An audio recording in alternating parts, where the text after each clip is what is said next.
science story, huh?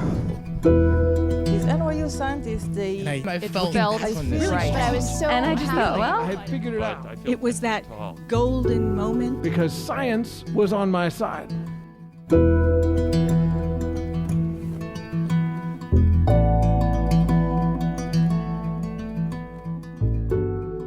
hello, everybody. Welcome to the Story Collider, where we present true personal stories about science. I am your host, Liz Neely, and fear not, Erin Barker is just busy getting us ready for our upcoming 10th anniversary show, and she will be back soon. It feels right, I think, then that this week we're presenting stories about things being a little off, like a little wrong. Welcome to our episode, Something's Not Right. Now, I don't know about you, I have had plenty of times in my life when I knew I was forgetting something, even if I didn't know what it was, or I knew something was off, even if I couldn't say why. But I wouldn't really call those feelings like scientific. I always thought they were like the most superstitious part of me. But I really love this. I found a paper, surprise, surprise, but a paper in the Journal of General Internal Medicine. It's dedicated to gut feelings that doctors have when they're examining a patient and like trying to make a diagnosis. I love this analysis because they suggest that those intuitions can actually play a powerful and important role in good decision making. So they're suggesting that a nagging feeling of alarm or worry should be a cue to the doctors to slow down in their diagnosis, to reconsider all the available evidence. And this would help them pay attention to everything that their experience and their training has taught them to figure out what's going on with this patient. So that's how I'm thinking about my gut feelings now. My hunches, my inexplicable gut feelings, they might not be right on their own, but maybe they might just help slow me down enough that I pay close enough attention to catch something that I would have otherwise gotten wrong. So that's how I'm thinking about something is not right. But before we dive into today's stories, I just wanted to mention that the episode has themes of mental illness, and the first story in particular includes thoughts of self-harm. If you or someone you love is struggling with either of these, I am so sorry. Please know you're not alone. Call the National Suicide Prevention Lifeline at 1-800-273-8255 or find them online for a confidential chat.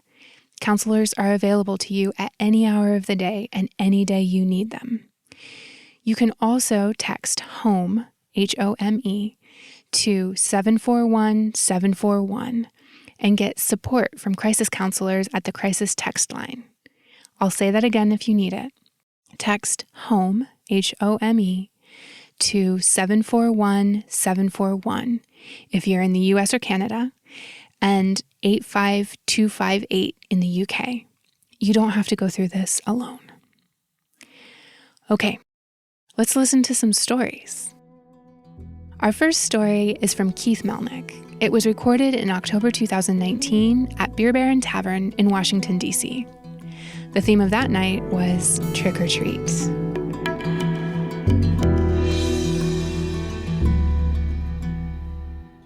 Six years ago, I was home in New England visiting my mom, sleeping in my childhood bed downstairs when, in the middle of the night, I jolted up at the horrifying sound of my mother shouting for help. I leapt out of bed and I was going to head out the door and go upstairs, but then I paused because I realized the sound wasn't coming from her bedroom, which is directly above mine. It was coming from the same floor, and my heart sank as I realized that somehow she had gotten trapped inside my bedroom wall. I realize that sounds improbable. But it is astonishing the shit your brain will accept without question when you are an active sleepwalker. And if we can leave my mom inside the wall for just a minute, I'd like to give a little history of my sleepwalking. The technical name for it is somnambulant parasomnia, and much like a dream, I don't actually remember when or how or where it began. What I remember is in my early 30s, it just starting to happen more often. It started with talking once every few weeks, and not simply talking, but screaming curse words at the top of my lungs.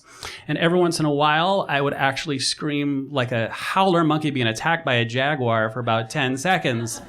On one of those incidents, my housemate at the time, the next morning said, so I heard you last night, and I know it was you doing your sleep thing, but I had two thoughts about it. One, it was terrifying.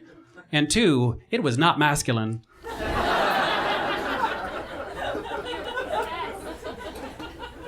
Not too long after that, I started moving more in my sleep. And the thing also about the screaming, I know about this because I have an app on my phone called aptly Sleep Talk Recorder that records any sounds I make. So I would listen to those and I would be able to pick up all of these incidents. So a little bit later, I start acting out some of these dreams. And a recurring dream I started having once every few months maybe was that my apartment was getting broken into. And so I would climb out of bed and I would tiptoe towards the door and I could hear somebody in the next room. And I would always shout at the door pretty much the exact same thing, which was these words: I know what you're doing. Which under any circumstance is a weird thing to yell at a burglar. The incidents started getting more regular over time and more pervasive. I had this very boring but meta dream that I was lying in bed and I was having trouble sleeping. I was a little chilly, so I tried to pull the blanket up over me, but I couldn't get a good grip on it. So I'm playing with it a little bit, and finally I get a grip and I tug it. And when I do, I wake up very suddenly. And I wake up because my mother has elbowed me in the rib cage. I have fallen asleep standing up at church. In my defense, I was jet lagged, it was midnight mass, and it was church. That said, that explanation did not seem to placate the gentleman in the pew in front of me whose jacket I was clutching aggressively.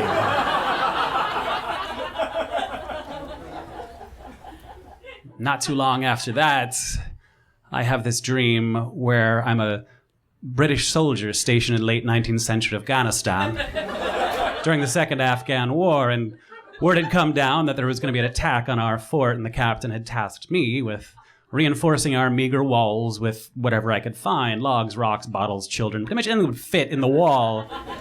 And it stressed me out. People had their families inside this fort, and I'm grabbing stuff, and I'm pushing it into the mud, but the wall just collapses every time I try and support it. And at some point, I look to my left, and I think, God damn it, they're just going to come right through that window. And I look to my right, and I think, well, that's weird. There's a Beatles poster on the wall. And that's when I enter this magical space where I'm not really awake and I'm not really asleep, and I start trying to rationally deduce what is real. I look around, I see I'm kneeling on a bed. This is clearly not the 19th century. It's Washington, D.C. in the 21st century. And I look and I discover that I have withdrawn every single drawer from my bureau, emptied them out, and placed them on their edges around the bed. Still not completely awake, my first thought is, that's not going to stop anybody.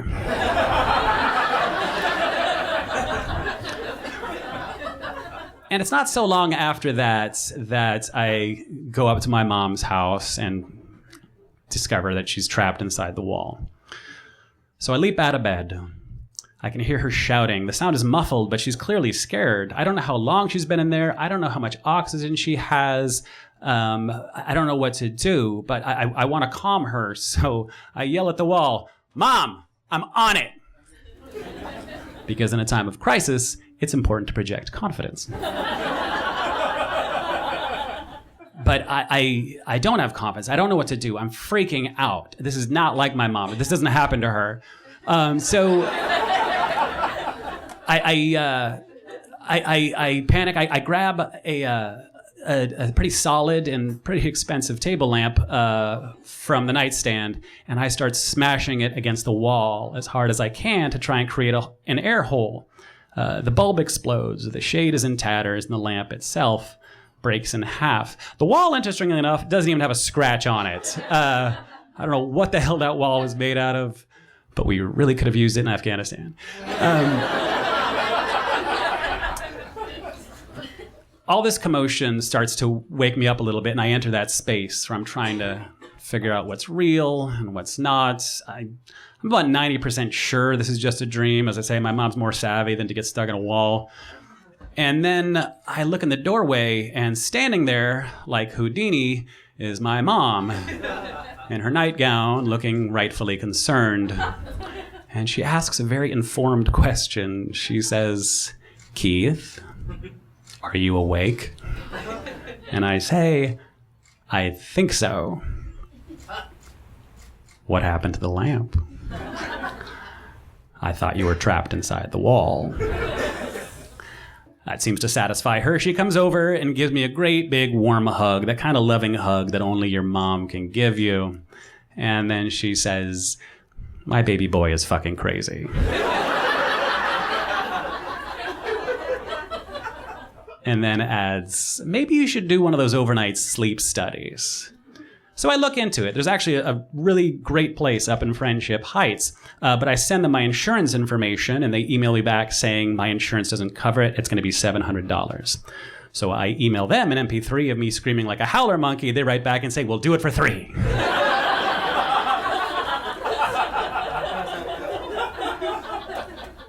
I go up to this place on a Tuesday night. It's an office building. You'd have no idea what was going on in there. I go up to the 8th floor, walk in, and it just feels like this high-tech opium den brothel. There's a bunch of people walking around looking kind of hazy, hoping they don't bump into anyone they know. Everyone's signing waivers.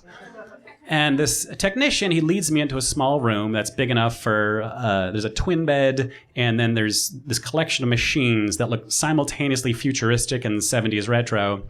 I put down the pillow I brought to make me feel remotely at home. I look and notice the camera in the corner, and then the technician glues about, I think, 20 or 30 little electrodes all over my head and all over my body, and each one is connected by a long, skinny wire to these machines. And he explains that they have an EKG, an EEG, an EMG, and an EOGs, which is at least 2 more Gs than I knew were out there. But they're going to measure the activity in my heart, my brain, my muscles, and my eye movement, as well as measure my respiration and my perspiration.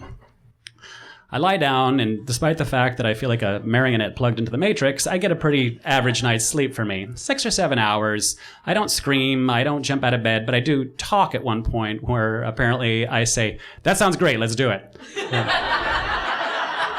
I don't know if I'm closing a business deal in my sleep or what's happening there.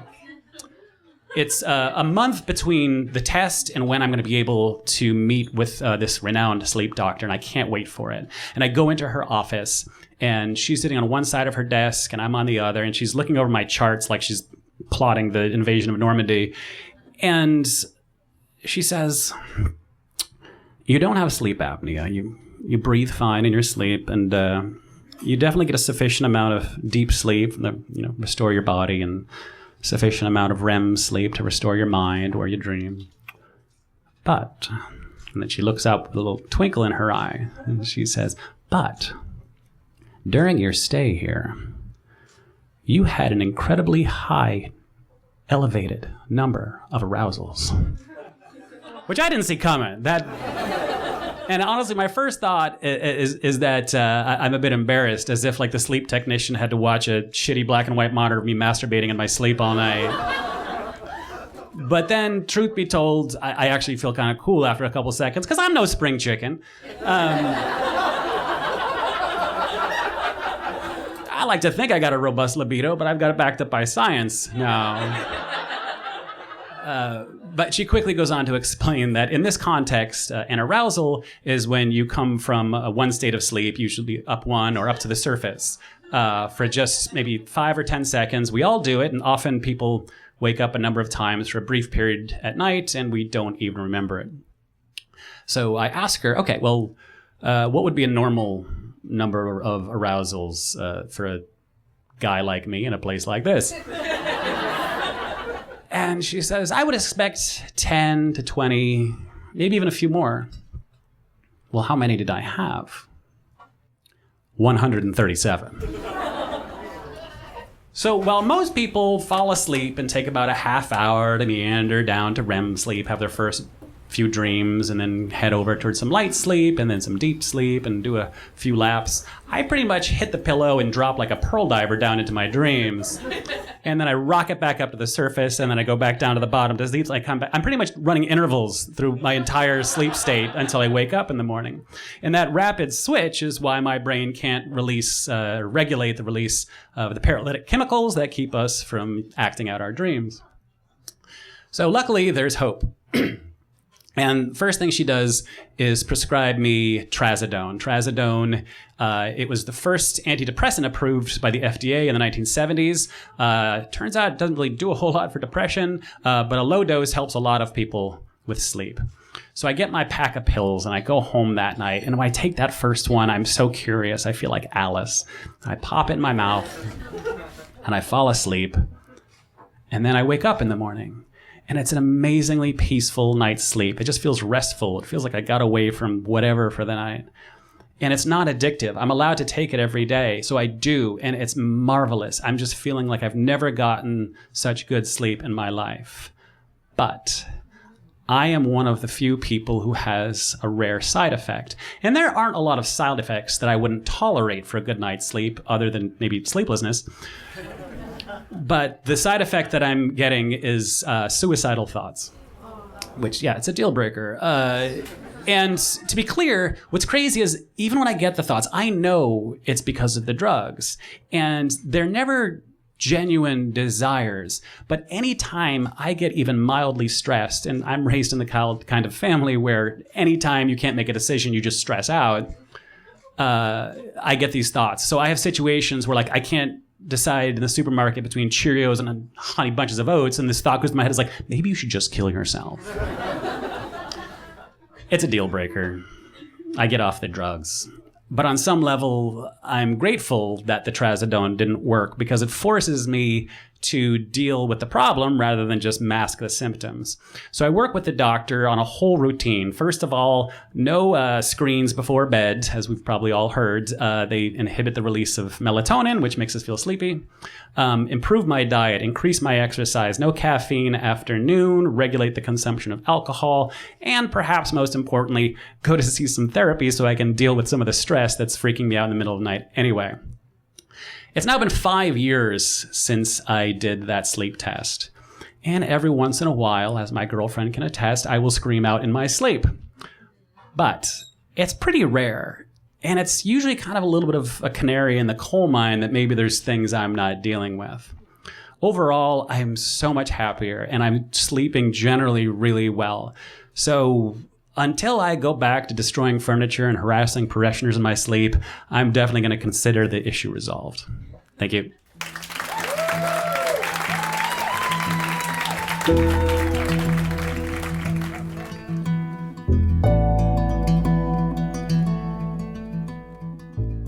That was Keith Mellnick. Keith is a freelance photographer whose past work in the Middle East, Central Asia, and East Africa has been highlighted in places like National Geographic Books, The Atlantic, and his brother's refrigerator. Keith is based in Washington, D.C., where he currently works with organized labor and progressive causes throughout the U.S. In addition to photography and storytelling, he enjoys any opportunity to escape into the woods. He says far from politics, Photoshop, and the oppressive DC heat index. I got to see Keith's story live, and it was mind-boggling, especially for someone like me who used to have terrible, terrible nightmares. I think I really my parents suffered probably more than I did from that. But as Keith says in his story, anxiety and issues that we're not dealing with in our waking lives have this awful way of bleeding into our dreaming selves.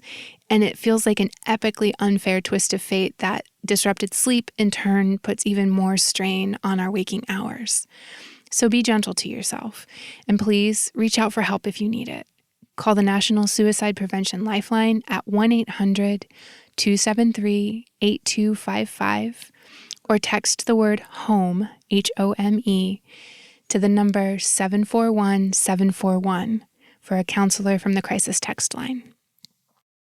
For me personally, a key part of coping with everything is making sure that I feel connected and close to my friends and family.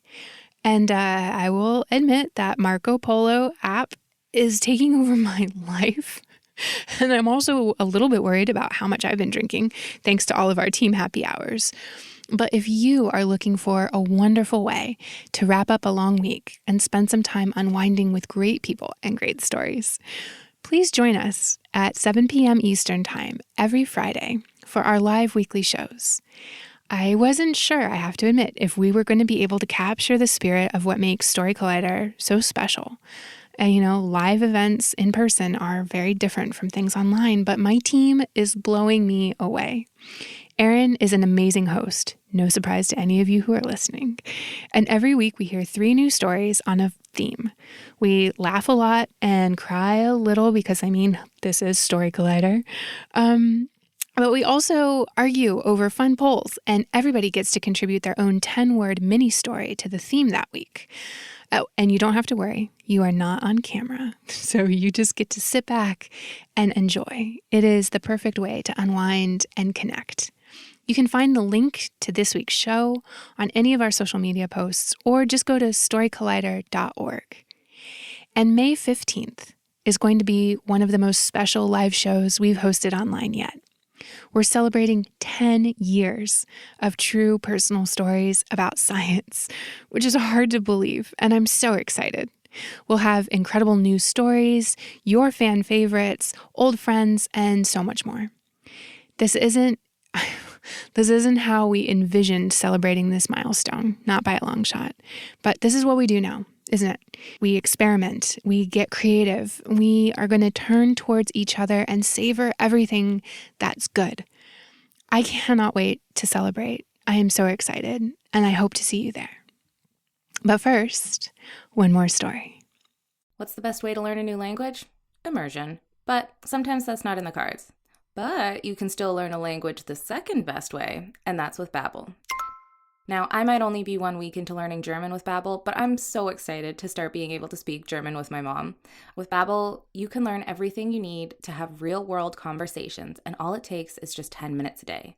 One study found that using Babbel for 15 hours is equivalent to a full semester at college, which is bonkers.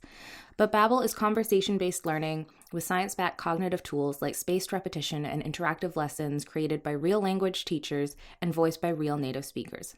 So here's a special limited-time deal for our listeners. Right now, get up to 60% off your Babbel subscription, but only for our listeners at babbel.com/story. Get up to 60% off at babbel.com/story.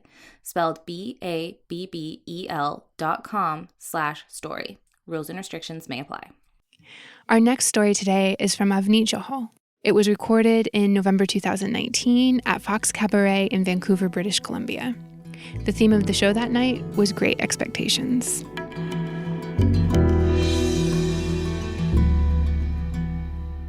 I've always performed well academically. I should be excited to be here. I'm 2 months into my first year as a university student. I'm getting ready to leave my residence dorm room, and it's happening again. Something doesn't feel right about the way that last textbook went into my backpack. I take it out, the bag, I put it back in. It's still not right. I take everything out of the bag. I put everything back in. Something is still wrong. I unpack and I repack the bag several times over before I can leave my room. This time, I'm only 20 minutes late. 20 minutes late for class. This feels like an improvement. The day before, I missed the entire class doing the same thing. A few days later, I don't like something about the way that my residence dorm room door has closed and locked behind me. Something about it wasn't right. The way that it felt when it closed, the sound of the lock when it turned. I tell myself to forget about the door, just go to class, ignore these thoughts, the door is fine. I make it halfway to class. I'm consumed completely, as I always am, by the thought that there's something wrong and I have to go back to properly close the door again. It's becoming physically uncomfortable as the mental thoughts translate into physical pain.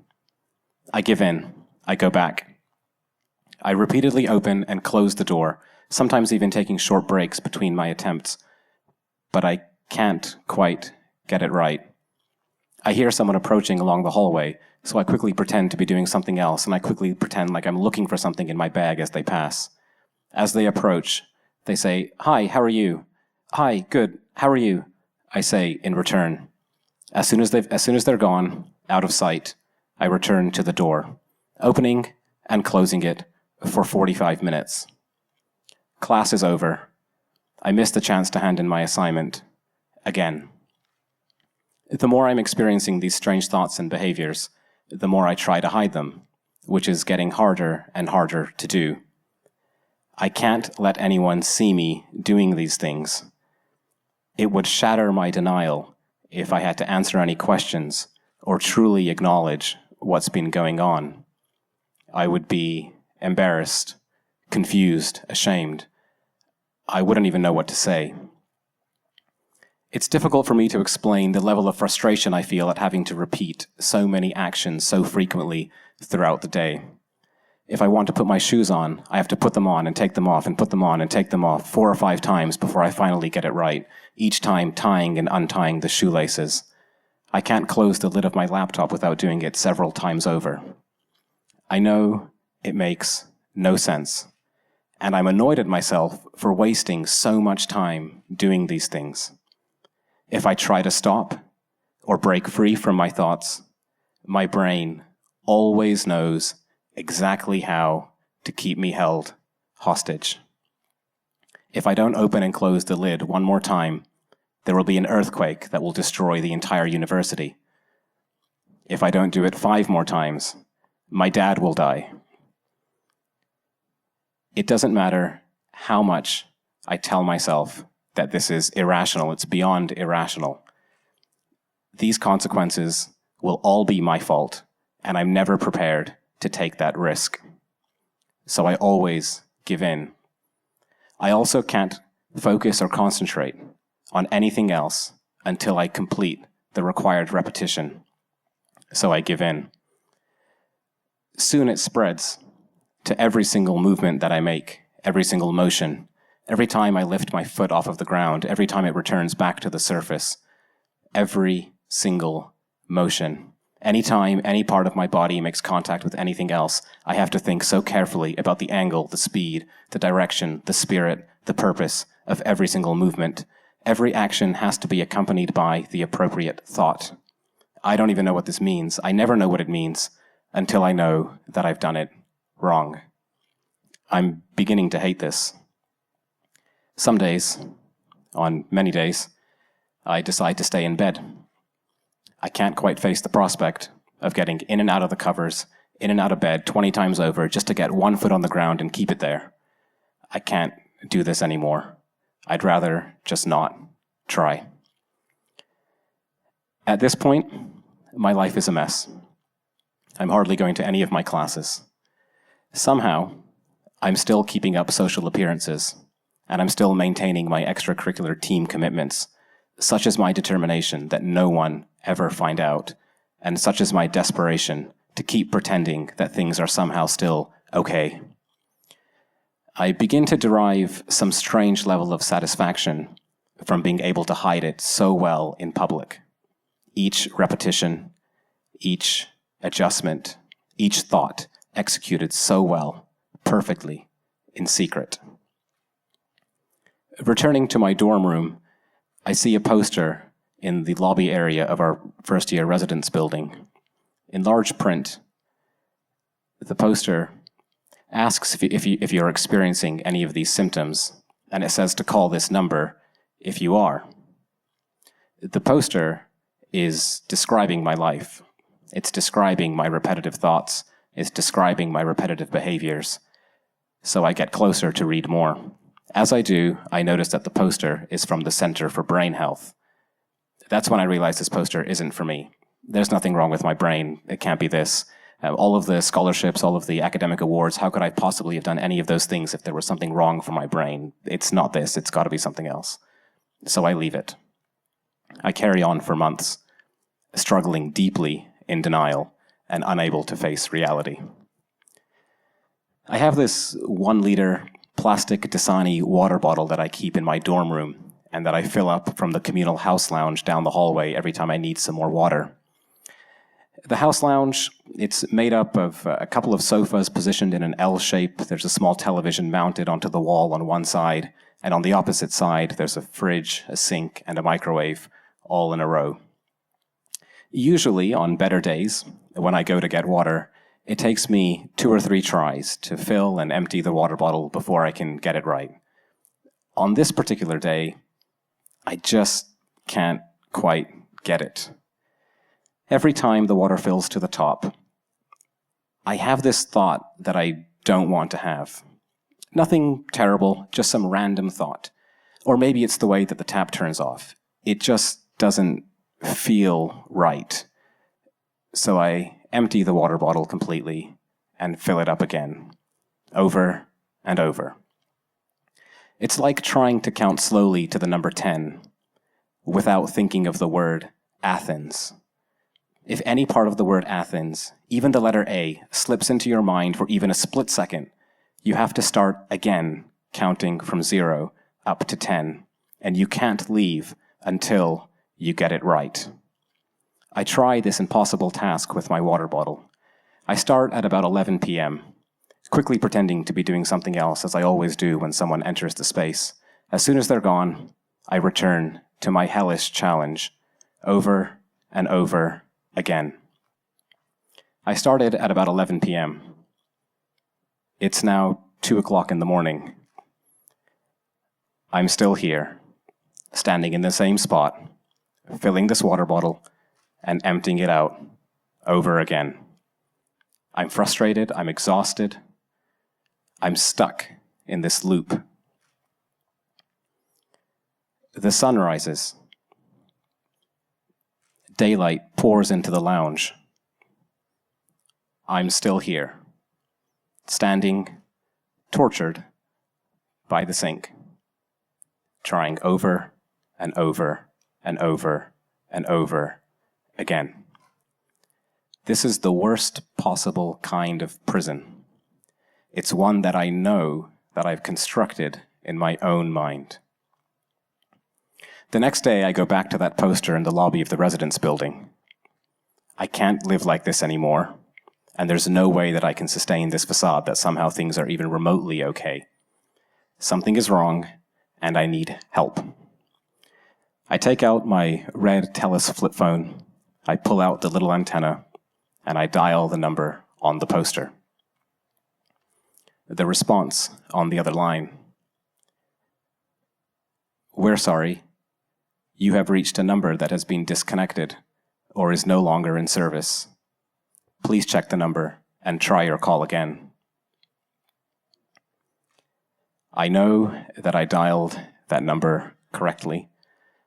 Out of desperation, I look at the poster and I dial again, very slowly, very carefully. I receive the same response, only this time I hang up as soon as I hear the recording. I stand in the lobby, broken and completely empty. I feel like I have gone for as long as I can go without help, and I cannot go any further. I don't know what's wrong with me, and I don't know what to do. This poster that I've been walking by on so many days, this poster that I've kept in the back of my mind for so long, this, I thought, would be my one source of hope and possible understanding in my darkest hour. I've languished in denial for so long that this one chance for hope now too seems to be gone.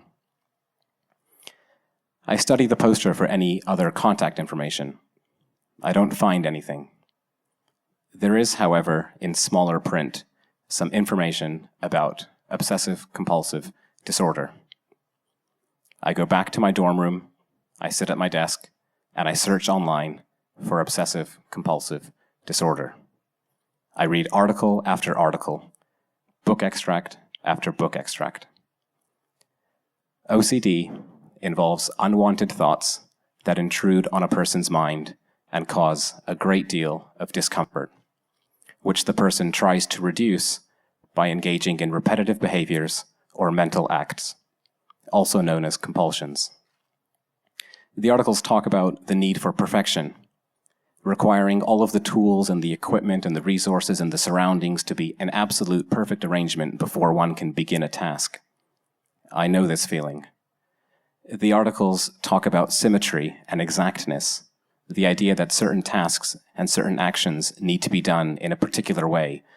Otherwise, it just doesn't feel right, or some people have thoughts that something bad will happen.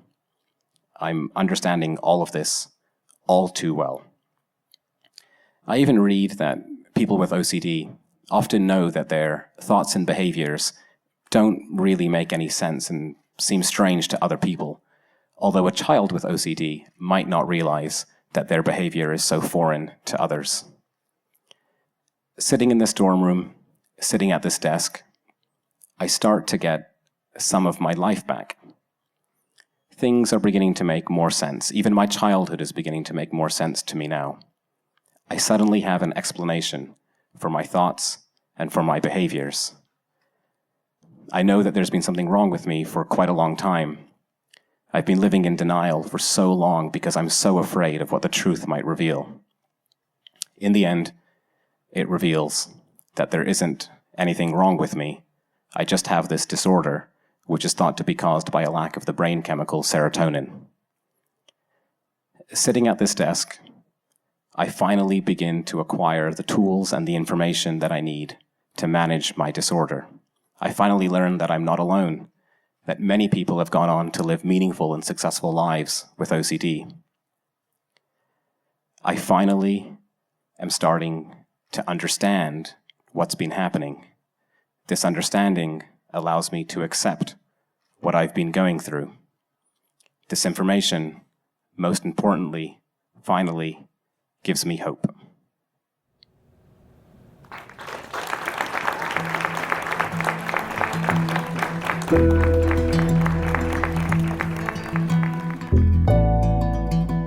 That was Avneet Johal. Avneet is an award-winning storyteller based in Vancouver, British Columbia, with expertise in communications and leadership. He previously managed housing programs for the Canadian Mental Health Association and has worked on a series of successful political campaigns.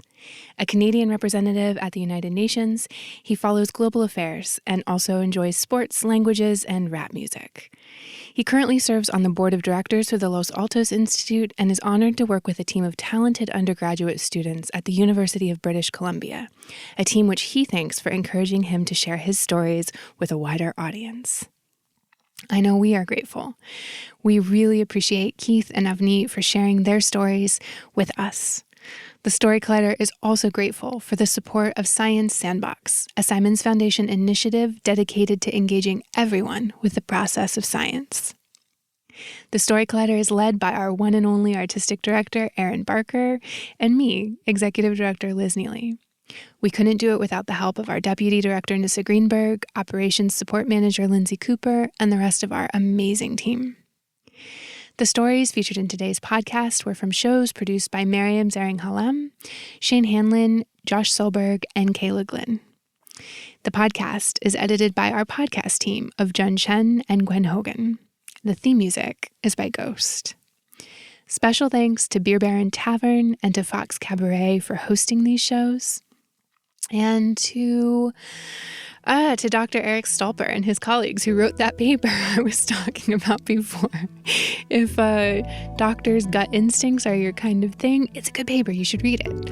And to my mom, who read me the story Madeline so many times when I was a kid that I've been hearing her voice all day saying, "In the middle of the night, Miss Clavel turned on her light and said, 'Something is not right.'" Thanks for listening, everyone. Stay safe.